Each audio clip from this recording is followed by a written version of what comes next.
반갑습니다. 이렇게 초대해 주셔서 영광이고요. 이것은 기술과 관련된 것이기 때문에 기술 문제를 얘기하려면 이것을 대학에서도 한 2년 동안 공부해야 이런 거로구나 하는 걸 알 수 있기 때문에 기술에 관한 이야기는 하지 않겠습니다.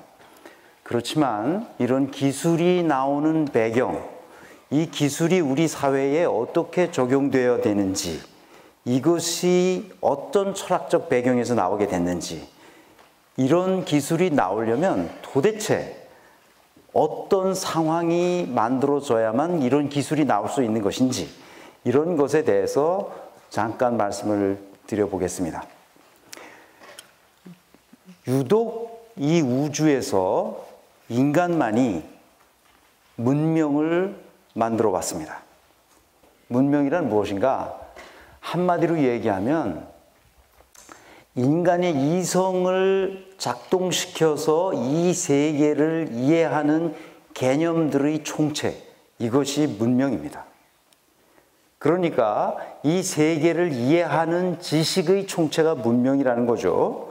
그러면 그 문명을 발전시켜온 오랜 역사 속에서 무엇을 향하여 문명을 인류가 발전시켜 왔느냐 하는 것을 이해해야 합니다. 뭘 위해서 이렇게 인류가 문명을 발전시켜 왔을까요? 무엇을 위해서? 그것은 왼쪽에 있는 파란 글씨 바로 그 자체를 위해서입니다. 인간의 존엄성을 존중하고 보호하기 위해서 문명이 여기까지 오게 된 것이죠.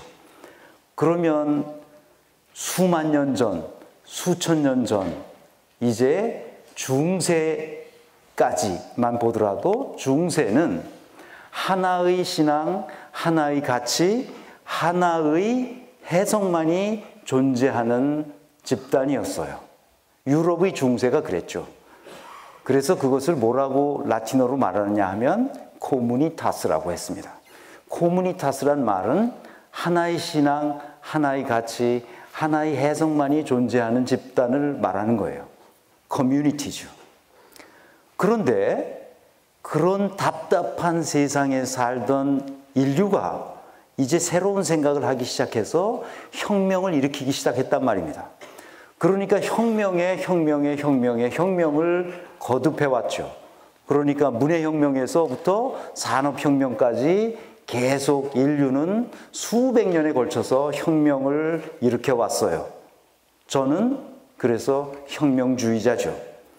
혁명은 프랑스 대혁명에서 보았다시피 피를 흘리는 경우도 있지만 일반적으로는 흘리지 않습니다. 혁명이란 뭐냐?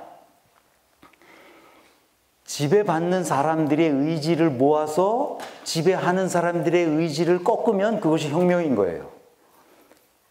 용어 정의상 그렇습니다.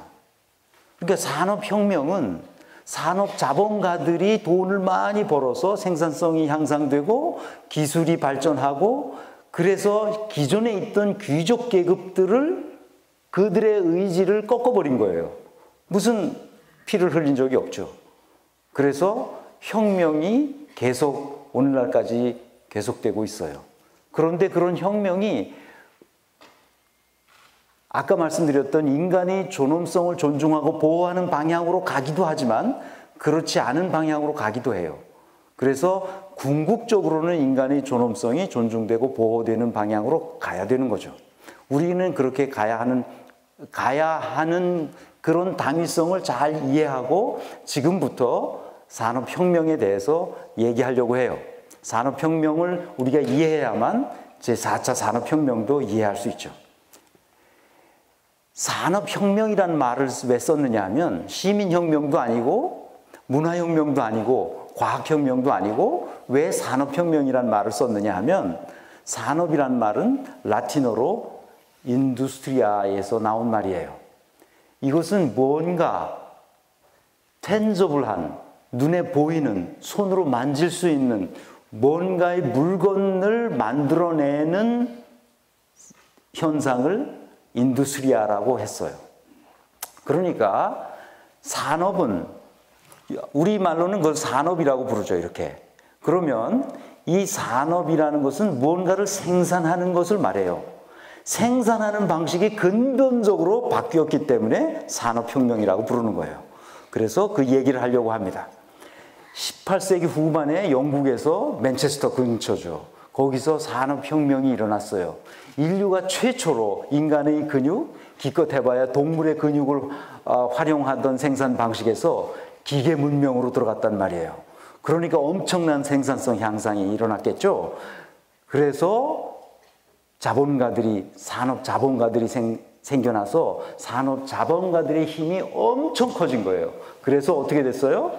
기존에 있던 귀족 계급에 가지고 있던 권력이 줄어들고 산업 자본가들의 힘이 아주 늘어나게 됐죠. 그래서 혁명인 거예요. 두 번째 혁명이 일어났는데 전기가 발명됐어요. 미국에서 발명됐죠. 그래서 전기혁명, 제2차 산업혁명이 일어나서 컨베이어 벨트가 생기고 자동차가 만들어지고 어쩌고 저쩌고 했어요. 생산성 향상이 또 어마무시하게 증가됐죠. 3차 산업혁명이 일어났습니다. 그것은 전자혁명이죠. 컴퓨터가 만들어지기 시작했고 컴퓨터라이제이션 되지 않는 것은 요즘은 거의 없어요. 모든 것이 컴퓨터에 의해서 생산되고 있죠. 그러니까 전자동화됐고 컴퓨터에 의해서 모든 것이 자동적으로 통제되도록 공장이 만들어졌어요. 생산하는 방식이 근본적으로 바뀌었기 때문에 3차 산업혁명이라고 부르죠. 그런데 이제 21세기 들어서 4차 산업혁명이 시작됐어요. 그것을 뭐라고 부르느냐? CPS 혁명이라고 불러요. CPS란 뭐냐? 사이버 피지컬 시스템. 그러니까 사이버와 물리의 세계를 동시에 연결해주는 시스템. 이것을 CPS라고 그러는데 4차 산업혁명은 다른 말로 하자면 CPS 혁명인 거예요. 생산하는 방식을 근본적으로 또 바꾸기 때문에 그렇죠. 그런데 3차 산업혁명까지는 엄청난 생산성 향상이 있었단 말입니다. 이렇게. 그런데 거기에 부작용이 있어요. 생산성이 향상되어서 무수히 많은 산업 자본가들이 엄청난 권력을 갖게 되었지만 문제가 있어요. 거기에 따르는 부작용이 있었던 거죠.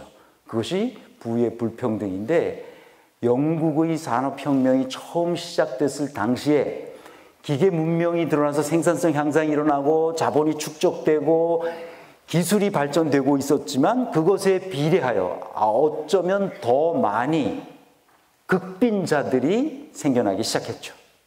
빈부의 격차가 이 지구상에 너무 극심한 상태가 되어 있죠. 그래서 4차 산업혁명 이쯤에 유럽의 지성인들은 이런 식으로 계속 혁명이 일어나면 인류의 생존이 불가능해질지도 모르겠다는 경고를 하고 있어요. 그래서 4차 산업혁명에는 근본적으로 이제까지와 다른 방식으로 이루어져야 된다고 생각하고 있어요. 그것이 뭐냐면 생산성 향상에 따르는 부를 재분배하는 방식을 근본적으로 달리해야 된다 하는 생각을 하는 거죠. 그런데 놀랍게도 그런 조짐이 나타나고 있어요. 부의 불평등한 분배가 아니라 평등한 분배, 공정한 분배가 될 수 있도록 하는 조짐이 나타나고 있단 말이죠.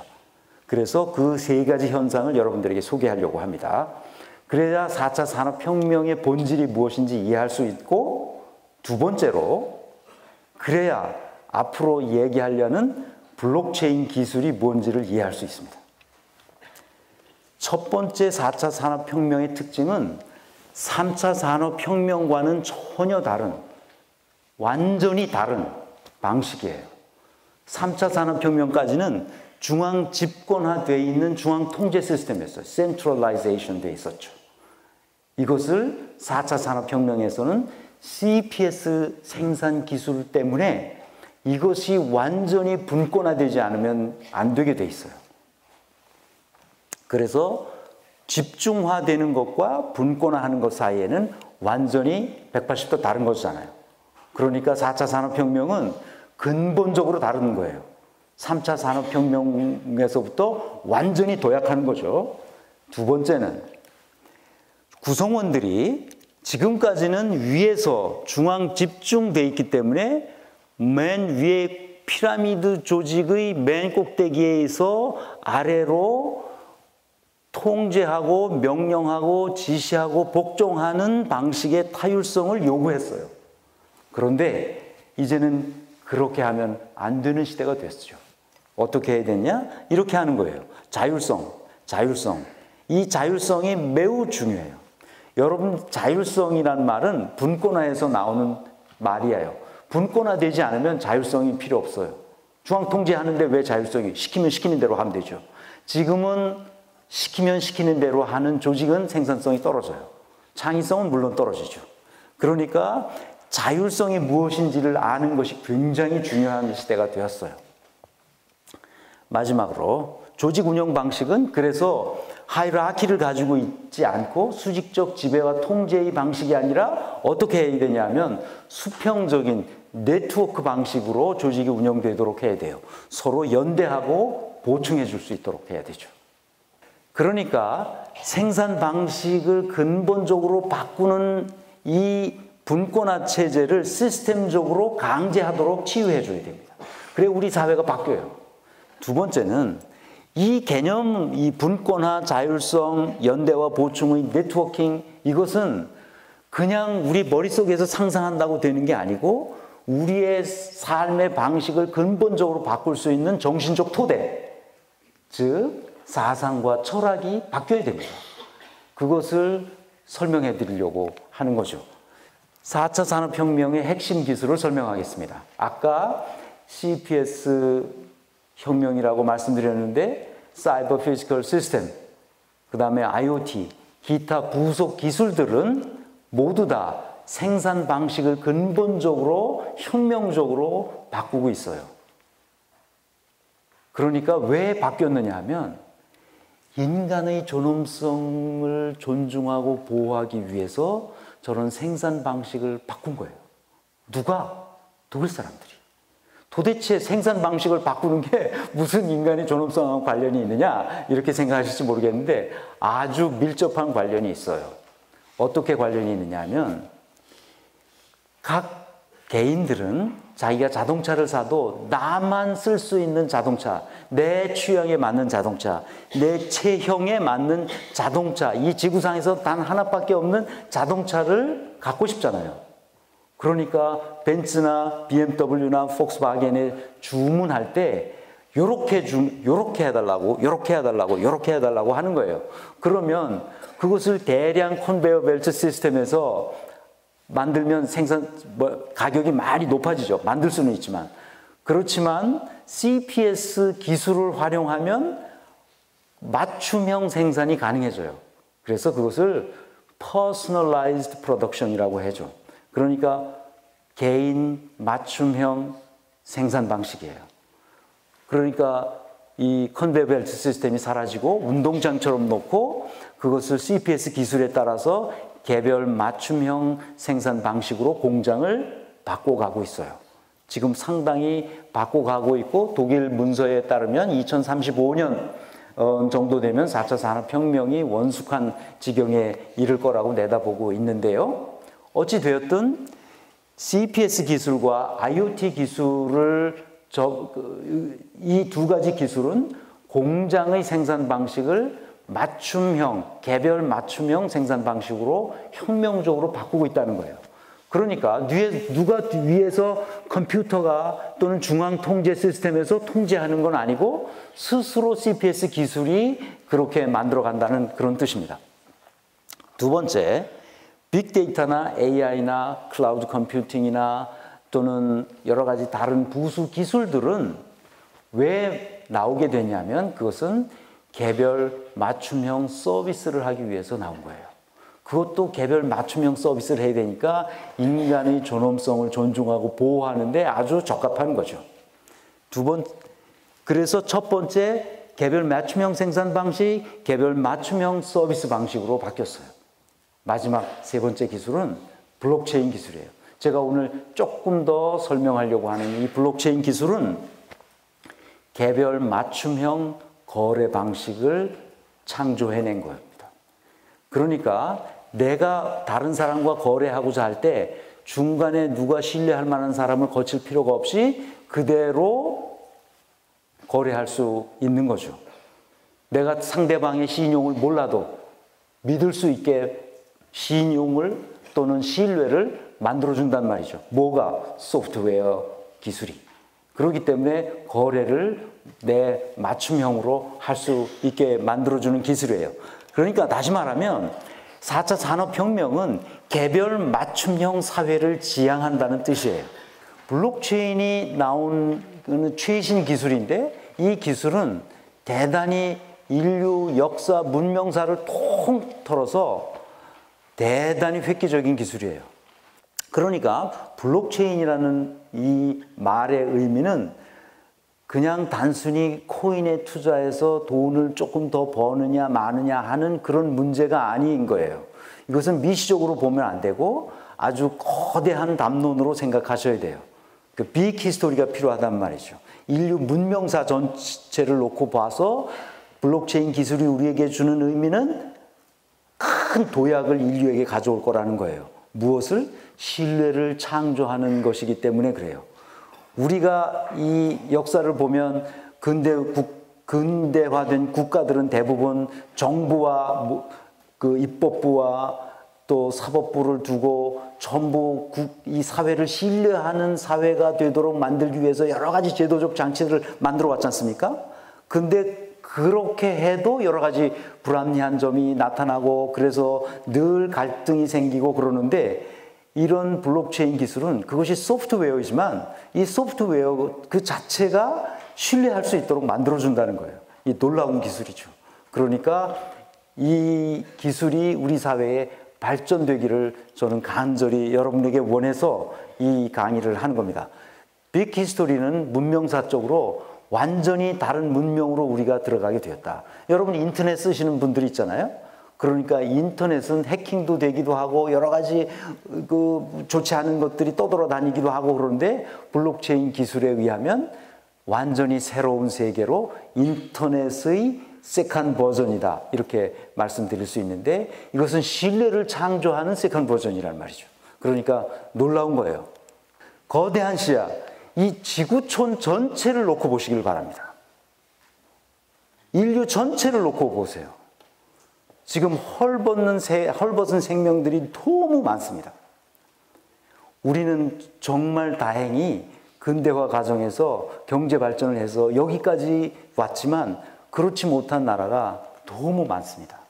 우리가 인류 공동체 전체를 놓고 보면 너무 안타까운 세계가 많기 때문에 여러 선생님들이 그래도 여기에 오신 선생님들은 우리 사회를 이끄는 오피니언 리더들이 아니겠어요?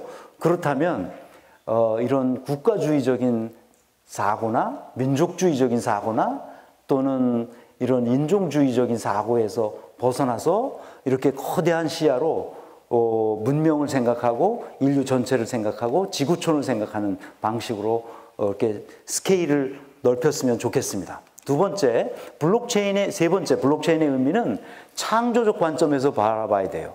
창조성이라는 것은 새롭고 유용한 아이디어나 산출물을 만들어내는 거예요. 새롭고 유용한 기술과 산출물들이 나왔으면 그것을 적극적으로 발전시키고 활용해야 돼요. 그런데 이것을 다른 방식으로 활용하기 때문에 늘 문제가 되는데 이것을 적극적으로 선용할 수 있도록 했으면 좋겠습니다. 그래서 이제 최근에 나온 기술이지만 한 10년도 안 된 기술이지만 이것을 빨리 국민적 운동으로 받아들였으면 좋겠다는 생각을 하고 있습니다. 이미 스위스나 독일이나 영국이나 또는 이런 북구 폴란드, 러시아 이런 나라에서는 이런 블록체인 기술을 발전시키기 위해서 국가적인 아젠다로 이것을 하고 있습니다. 그러니까 우리도 그렇게 했으면 좋겠다는 생각을 하고 왜 블록체인이 사회적으로 깊은 의미가 있느냐 하면 아까 말씀드렸듯이 신뢰를 창조하는 기술이기 때문에 그렇습니다. 신뢰를 창조한다는 게 뭐냐 하면 내가 저 사람을 믿을 수 있는 사람인지 없는 사람인지 알지 못하지만 내가 그 사람과 어떤 거래를 할 때 완전히 신뢰하고 믿고 거래를 할 수 있도록 소프트웨어가 해준다는 거예요. 놀라운 기술이죠. 두 번째 사회적 의미는, 이 블록체인 기술의 사회적 의미는 중간 매개자를 필요로 하지 않는다는 거예요. 중간 매개자의 사회예요. 사실상 정부도 중간 매개자의 하나입니다. 중간 매개자가 어떤 사람이 있습니까? 예를 들면 복덕방 있잖아요. 공인중개사, 이번에 전형적인 중간 매개자잖아요. 사실 변호사들도 중간 매개자예요. 또 국세청 직원들도 중간 매개자입니다. 또 중간 매개자가 어떤 사람들이 있을까요? 대부분의 공무원들도 중간 매개자입니다. 정부 자체가 중간 매개자죠. 신뢰를 만들어주는 사람들이니까. 정부가 없으면 소프트웨어가 신뢰를 만들어주면 되잖아요. 그죠? 그러니까 정부가 없을 수는 없겠지만 좌우지간 정부의 기능의 상당 부분은 저 블록체인 기술에 의해서 효율화될 수가 있게 되겠죠. 그러니까 중간 매개자를 없앨 수 있는 대단히 중요한 기술이라는 거죠. 그러니까 사회적 비용을 축소시켜요. 사회적 비용을 줄여드린다는 말씀은 예를 들면 이런 거죠. 우리가 집을 하나 살고 또는 전세 계약을 하거나 할 때는 반드시 중간에 복덕방이 있어야 되는데 복덕방을 필요로 하지 않는단 말이죠. 우리가 여행을 가서 에어비앤비를 하려도 에어비앤비에 신청을 해야 돼요. 그리고 에어비앤비라는 중간 매개자가 있잖아요. 대부분의 기업들도 중간 매개로 서비스를 함으로써 뭘 가져가요?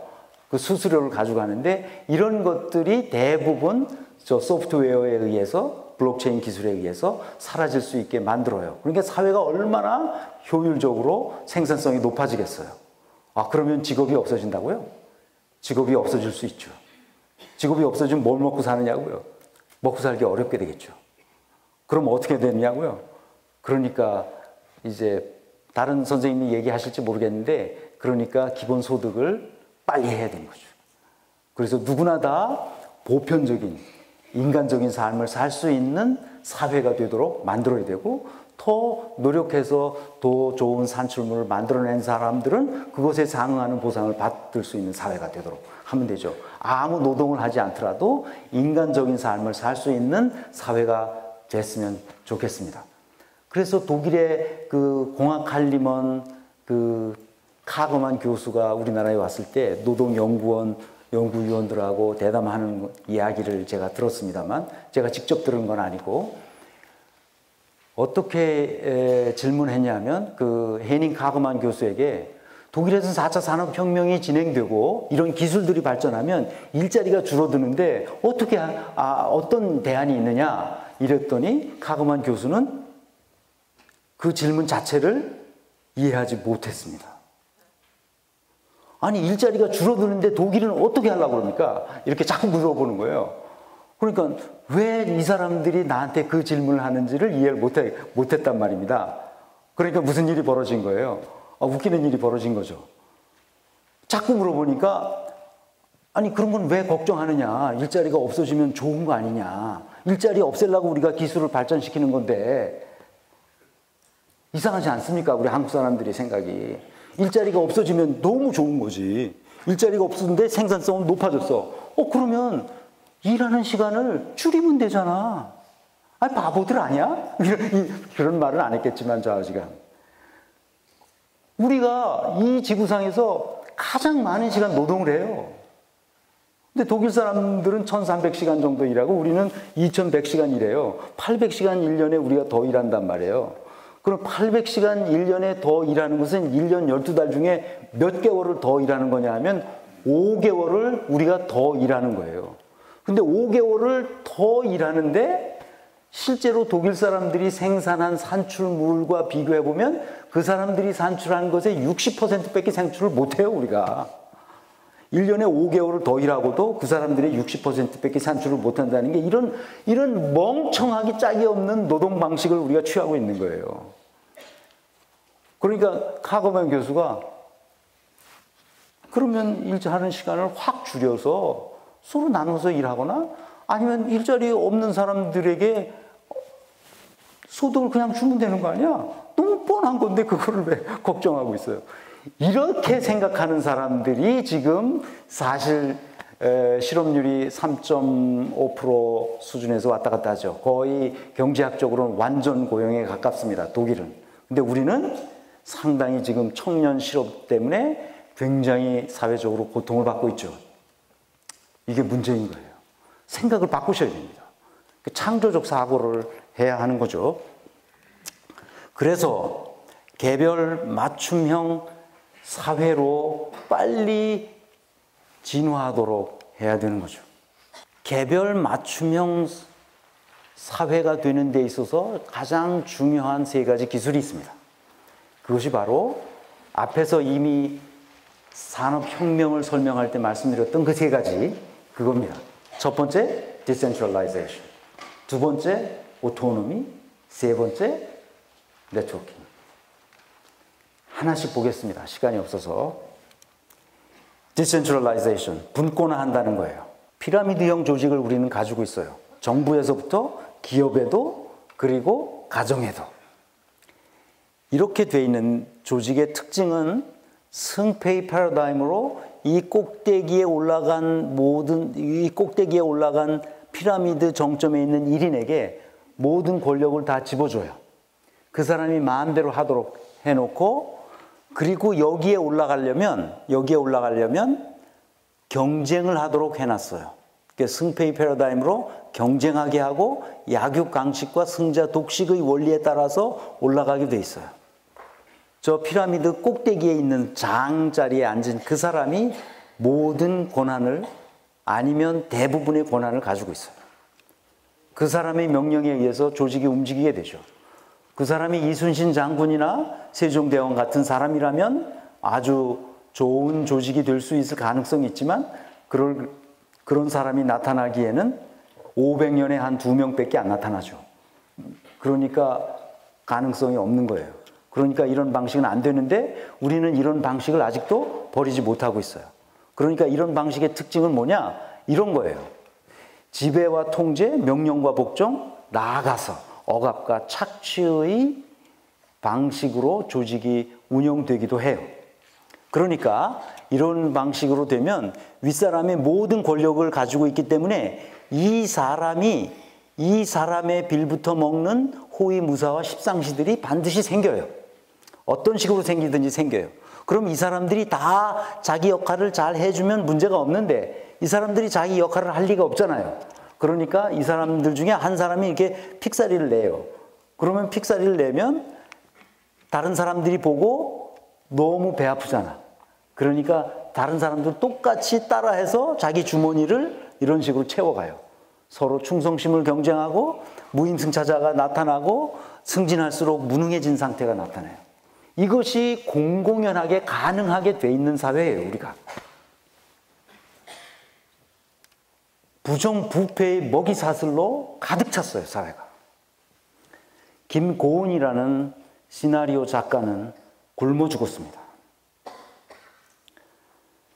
유명한 일러스트레이터가 아무리 그림을 그려대도 먹고 살 수 어려워요. 영국에 유학을 갔다 와서 얼마든지 잘할 수 있는 기회를 충분히 활용해서 했는데도 살기가 어려워요. 가난을 헤어날 수가 없어요. 자살했습니다. 그 돈이 다 어디로 갔어요? 다 새인 거죠. 이 부정부패의 먹이사슬로 새인 겁니다. 이런 조직을 운영하고 있는 거예요, 우리나라가 지금. 중앙정부서부터. 정보와 지식과 경험이 축적될 리가 없죠. 그래서 어떻게 되냐? 이렇게 해야 되는 겁니다. 이렇게 한 조직의 가장 큰 문제는 맨 꼭대기에 모든 권력을 집어주고, 그 집어준 다음에 그 사람한테 은혜와 선처를 기다리고 있어요. 어찌하오리까 하고 맨날 지시하고 명령하기를 기다린단 말입니다. 이런 등신 같은 시스템을 만들어 놓고 우리나라가 잘 살기를 기다리고 있어요. 그러니까 밑에 있는 사람들이 죽자고 2100시간을 일해요, 1년 내내. 그런데 생산성은 없는 거예요. 이 너무 참혹하지 않습니까? 너무 답답해요. 그래서 여기 계신 선생님들이 이게 들고 일어나서 혁명을 일으켜야 된다고 생각하는 거예요. 어떻게 혁명을 일으키는지 설명해 드릴게요. 네트워크 조직으로 혁명을 일으켜야 돼요. 협력의 혁명이에요. 네트워크 조직은 상하가 없어요. 다 수평 조직이 있기 때문에 서로 역할이 큰 사람과 작은 사람이 있을 뿐이에요. 그런 직무가 이렇게 있어요. 이런 조직의 특징은 서로 연대하고 보충하고 대화하고 토론하고 합의하고 결정합니다. 그러니까 각 직무가 이 사람이 이렇게 바뀌고 저렇게 바뀌더라도 아무 문제가 없어요. 각자 자기 역할과 책임이 명확하기 때문에 그것만 하면 되는 거예요. 그러니까 정보와 지식과 경험이 그 네트워크에 쌓이는 거예요. 그 사회에 쌓이고 조직에 쌓이는 거죠. 가정에 쌓이고 학교에 쌓이고 시민단체에 쌓이는 거예요. 이렇게 네트워크형 조직으로 만들어져야 돼요. 여기 단어라고 썼는데요. 이것은 Decentralized Autonomous Networked Organization의 준말입니다. 그러니까 Decentralization 돼야 된다는 말이에요. Decentralization 되지 않은 상태에서는 아무것도 할 수가 없어요. 그래서 도대체 Decentralization이 뭔지, 그렇게 하려면 어떻게 해야 되는지를 세 가지로 설명드리겠습니다. 첫째, 지배와 통제 시스템을 연대와 보충으로 바뀌려면 첫 번째 해야 할 일이 뭐냐면 이거예요. 권한을 구성원들에게 다 골고루 나눠주면 됩니다. 직무의 어카운터빌리티라고 그러는데요. 성과 책임을, 역할과 책임을 각 직무에 골고루 나눠줘요. 고유하게 나눠주는 거예요. 그러면 그가 알아서 하도록 하는 거예요. 거기에 권한과 책임이 다 돌아가 있습니다. 두 번째는 명령과 복종의 그런 방식을 서로 대화하고 토론할 수 있도록 만들어줘야 됩니다. 두 번째는 뭐냐? 모두에게 반대할 의무를 부여해야 됩니다. 누군가, 어떤 사람이, 역할이 큰 사람이, 역할이 작은 사람에게 이렇게 하라고 제시하거나 의견을 얘기하거나 또는 명령하거나 지시할 때 역할이 작은 사람이 저거는 좀 이상하다, 저렇게 하면 안 될 것 같다 라고 생각할 때 반드시 반대하도록 의무를 부여하라는 거예요. 이것을 obligation to dissent, 불합리하다고 생각할 때는 반대하라는 거예요. 스위스에는 군대에서도 장군이 명령해도 부하 장병들이 어떻게 한다고요? 부하 장병들이 불합리하다고 생각하면 반대할 의무를 행사하는 겁니다. 나는 그렇게 생각하지 않는다. 왜 그렇게 해야만 하는지 합리적인 이유로 나를 설득해달라. 이렇게 말할 수 있어야 돼요. 그렇게 됐을 때 비로소 네트워크 조직으로, 수평 조직으로, 디센트럴라이즈드 조직으로, 자율적인 조직으로, 생산적인 조직으로, 창의적인 조직으로 바뀐다는 거예요. 세 번째, 의사결정은 반드시 합의에 의해서 해야 합니다. 반드시 합의에 의해서 해야 합니다. 누가 한 사람이 일방적으로 다른 사람에게 명령해서는 안 됩니다. 물론 아름다운 짓이고 그렇게 하는 게 맞아, 그렇게 하지 않으면 안 되지, 당연히. 그럴지라도 합의의 과정을 거치는 것이 민주적인 사회에서 매우 중요합니다. 그런 형식을 거치는 것이. 반드시 합의를 거쳐요. 그래서 독일은 어떻게 되어 있냐면 공동결정법이라는 게 있어요. Mitbestimmungsgesetz라는 건데요. Co-determination law, 영어로 말하면 이런 거죠. 이 공동결정법은 내가 어떤 결정을 한 것이 다른 사람에게 영향을 미칠 경우 그 영향을 받는 그 사람의 동의를 구해야만 그 명령이, 합의를 해야만 그 명령이나 결정이 효력을 발생하는 거예요. 그러니까 누구도 명령을 하실 수 없어요. 누구도 누구에게 명령할 수 없어요. 그 명령이 안 되는데도 높은 생산성이 나오는 거예요. 왜 그럴까요? 명령을 안 하기 때문에 생산성이 높은 거예요. 명령을 하면 자율성이 파괴되잖아요. 그래서 우리 사회도 빠르게 명령이 없는 사회, 지시가 없는 사회로 변화돼야 돼요. 그리고 합의를 하려면 어떻게 되겠어요? 그 의견이 매우 공정하고 합리적이어야 되겠지. 그러니까 이 사회가 합리적이고 공정한 사회가 되면 어떻게 되겠어요? 높은 생산성과 창의성이 나오는 건 당연하지 않아요. 일을 많이 할 필요가 없어요. 분권하라는 것은 이렇게 되는 걸 말하는 게 아니에요. 이건 분산화를 말하는 거예요. 분권화는 이런 상태로 가게 되는 거예요.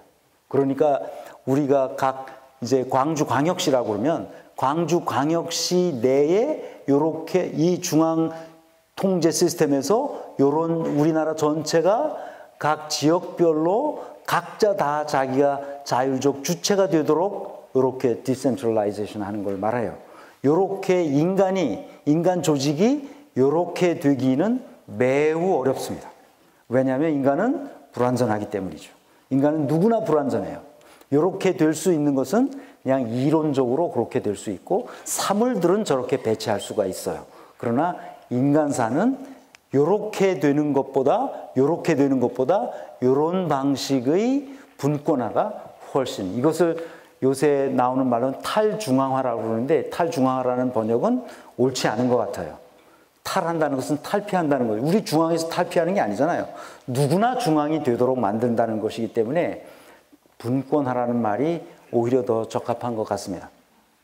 자, 그러면 이제 두 번째, 분권화의 의미를 잘 이해하셨으면 그 분권화에 따라서 반드시 해야 될 것이 자율성입니다.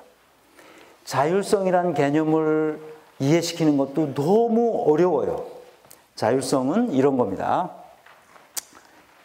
인간이 자율성을 갖는다는 게 무슨 뜻이냐? 이런 뜻이에요. 어렵죠? 제가 한번 읽어보겠습니다. 인간의 이성은 자연적 본능을 훨씬 능가하며 자신의 모든 힘을 사용하는 규칙과 의도를 확장시키는 능력이며 그 기획력은 한계를 모른다. 이거 누가 한 말이냐? 칸트가 한 말이에요. 그러니까 이렇게 이성을 사용할 수 있는 힘, 이것을 길러주는 것이 우리 사회의 목표여야 해요. 학교에서 아이들에게, 독일 학교가 아이들에게 그렇게 많은 것을 가르치지 않습니다. 학교와 초등학교 들어가면 협력하는 것부터 가르치고요. 수영을 배우는 거, 자전거 타는 법을 가르쳐요. 그게 다입니다. 나머지는 스스로 생각하도록 하는 거죠. 문제를 해결할 수 있도록 생각해 보게 하는 힘을 길러주죠. 그리고 생각하는 방식을 길러주기 위해서 하는 두 가지가 있는데, 한 가지는 대화하고 토론하고, 상대방이 다른 의견을 냈을 때 내 의견과 어떻게 합의해 가는 방식인지를 가르쳐요. 말하는 방식을 가르치죠. 두 번째 방식은 글쓰기죠. 모든 시험은 작문 시험입니다. 수학 시험도 작문 시험이에요. 그러니까 문장으로 쓰지 않는 것은 사고가 정확하게 되는 게 아니에요.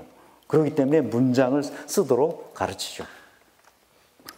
그래서 인간의 존엄성은 어디서 오느냐 하면 인간 이성이 있기 때문에 존엄한 것인데, 그것을 조금 더 설명드리면 이렇습니다. 자기 입법, 할 수 있는 능력이 있기 때문이에요. 이것을 칸트는 이렇게 말하고 있습니다. 너의 행위의 준칙이 동시에 보편적 입법의 원리가 되도록 행동하라. 이런 얘기입니다. 들어보셨어요? 혹시? 처음 들어보시나요? 칸트의 이 언명은 매우 유명한 언명인데, 이것은 예수도 제자들에게 가르친 바가 있어요. 비슷하죠. 내가 대접받고자 하는 대로 다른 사람을 대접하라 하는 이 말인데, 이 말보다 칸트의 이 말, 내 행위의 준칙이 동시에 보편적 입법의 원칙이, 보편적 입법의 원리가 되도록 행동하라는 이 말이 문법적으로는 더 완벽한 말이죠. 이 무슨 말이냐? 자기 입법이 곧 보편 입법이 되도록 하라는 거예요. 자기 입법이라는 것은 자기 스스로 법을 세우는 거예요. 헌법을 만드는 거죠. 절대로 위반하면 안 되는 헌법을 만들고 내 몸을, 내 사고를, 내 삶을 그 헌법에 스스로 복종시키는 거죠. 그것이 자기 입법이에요. 그렇게 되면 그것이 보편 입법에 복종할 수 있는 것이 되잖아요. 그래서 그것을 뭐라고 하느냐? 자기 입법을 세우는 힘, 이것이 자율성이에요. 자율성이 주어지려면 반드시 그 사람이 독립적이어야 돼요. 독립적이 되지 않고는 자율성을 발휘할 수가 없죠. 윗사람이 아랫사람에게 이거 해! 라고 지시하고 명령하는데 그 사람이 어떻게 독립적이겠어요? 그 사람 독립적이지 않죠. 그러니까 자율성을 발휘할 수가 없어요. 자율성을 발휘하지 못하면 생산성과 창의성은 기대하기 어렵죠. 너무 안타까운 거예요. 학교에서도 그래요. 아이들이 시키지 않는 것은, 시험에 나오지 않는 것은 절대로 공부하지 않아요. 이게 뭐예요, 이게? 스스로 서 있는 사람이 되지 못하는 거죠. 그래서 독일은 어떻게 사회가 구조화되어 있느냐? 18세가 되면 부모를 떠나서 정신적으로, 경제적으로, 육체적으로 독립하도록 되어 있어요. 직업학교를 나오면 18세에 다 졸업합니다. 18세까지 자기 직업에 관한 훈련을 학교에서 배워요. 직업학교에서 배우고 18세가 되면 이제 취직을 해요. 취직을 하면 그 취직한 18세에서부터 아이들이 보통 한 달에 요즘 우리 돈으로 한 300에서 350만 원 정도의 급여를 받습니다. 직업학교를 나와서 18세에 취직을 할 수 있으니까요. 그런데 그 과정에서 이제 인근 기업들과 같이 실습을 하고, 기업에서 실습하고 또 학교에서 이론을 배우고 실습하고 이론을 배우고 해서 18세가 되어 졸업해서 취직하면 약 300만 원에서 350만 원의 급여를 받으니까 완벽한 독립성을 18세에서부터는 확보할 수 있죠. 그럼 대학생들은 어떻게 하냐? 대학생들은 이렇게 합니다. 공부하느라고 돈을 벌 수가 없잖아요. 그러니까 부모로부터 융자를 받거나 부모로부터 융자를 안 받으려면 어떻게 하느냐? 정부로부터 융자를 받습니다. 대학생들은 연구하는 연구자라고 치기 때문에 연구자 장려금을 받아요. 우리 돈으로 약 100만 원에서 120만 원 정도 하죠. 매월 그 장려금을 받아서 자기 기숙사비와 생활비를 쓸 수 있어요. 충분하죠. 그걸로 하면. 그런데 그것을 졸업한 다음에, 대학을 졸업해서 취직한 다음에 일정 급여 이상을 받는 직장을 갖게 되면 그것을 평생에 나누어서 갚는데, 물론 이자는 없죠. 원금을 갚는데 그 원금도 50%만 갚으면 돼요. 그러니까 부모로부터 대학에 들어가자마자 부모로부터 완전히 정신적으로, 경제적으로, 육체적으로 독립된 삶을 살아갈 수 있게 만들었죠. 이 사회가 네트워크 사회가 돼야 돼요. 그래서 우리 블록체인 기술에 의해서 네트워크 사회를 만들기 위해서 블록체인 OS라는 회사, 제가 몸담고 있는 회사가 그런 소프트웨어를 지금 만들고 있습니다. 그런 플랫폼을 만들고 있어요.